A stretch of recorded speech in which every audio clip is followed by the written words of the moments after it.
হঠাৎ করেই ঢাকা শহরে গুঞ্জন ছড়িয়ে পড়ে একটি গুরুত্বপূর্ণ বৈঠকে ডাকা হয়েছিল, কিন্তু ডাকটা ছিল একপাক্ষিক, অনেকটা নিঃশব্দ।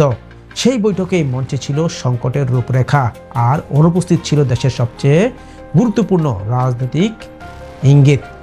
দর্শক, আপনি জানেন, আপনি কি ভাবছেন?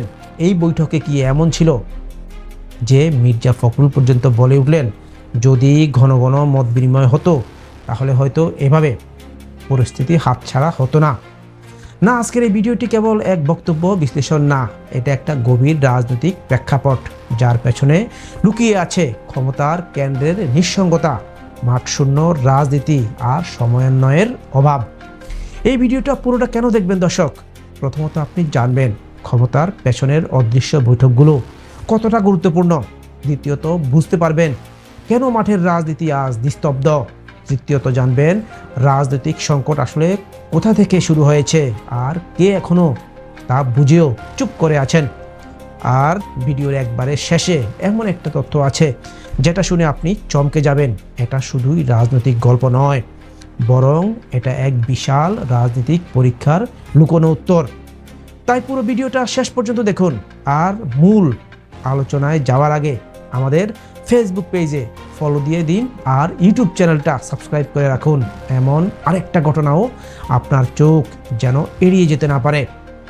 চলুন উন্মোচন করি আড়ালের অজানা। ঘটনার শুরুটা বুধবার গুলশানে বিএনপির চেয়ারপারসনের রাজনৈতিক কার্যালয়ে এক বৈঠক শেষে মির্জা ফখরুল ইসলাম আলমগীর বললেন, প্রধান উপদেষ্টা মাঝে মাঝে ডাকেন, বিশেষ করে যখন সরকারের ক্রাইসিস তৈরি হয়। তিনি বললেন, আমরা প্রতিশ্রুতিবদ্ধ এই সরকারকে সহযোগিতা করার বা করব, গণতন্ত্রের জন্য যা কিছু করা দরকার করব, তবে ঘন ঘন মত বিনিময় হলে ভালো হতো। দর্শক, আপনি জানেন এই মত বিনিময় না হওয়া তাই আজকের বাংলাদেশের সবচেয়ে বড় রাজনৈতিক ফাঁক। চলুন দেখি এরপর। বাংলাদেশে যখন রাজনৈতিক অস্থিরতা তুঙ্গে, তখন সাধারণত মাঠে দেখা যেত রাজনৈতিক উইংদের। তাদের মধ্যে ছিল দলীয় লোক, আন্দোলনকারীরা এবং যারা সরকারের পক্ষে ও বিপক্ষে বারবার মুখোমুখি হতো। কিন্তু এখন পুরো মাঠটা ফাঁকা, কেউ নেই। যারা একসময় ছিল তারা ড্রয়িং রুমে চলে গেছে। কেউ কেউ তো ভাবছে নির্বাচনই না হলেই ভালো।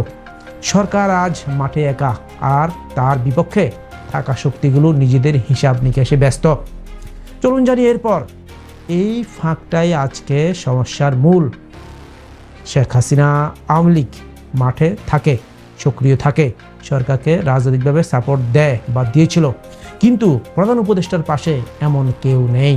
মির্জা ফখরুলের বক্তব্য তা স্পষ্ট, তার বক্তব্যে সেটা স্পষ্ট, এবং তিনি বলেন, আমরা ডাকলে সাড়া দেই, কিন্তু আমাদেরকে রাজনৈতিক শক্তিতে রূপান্তর করা যায়নি।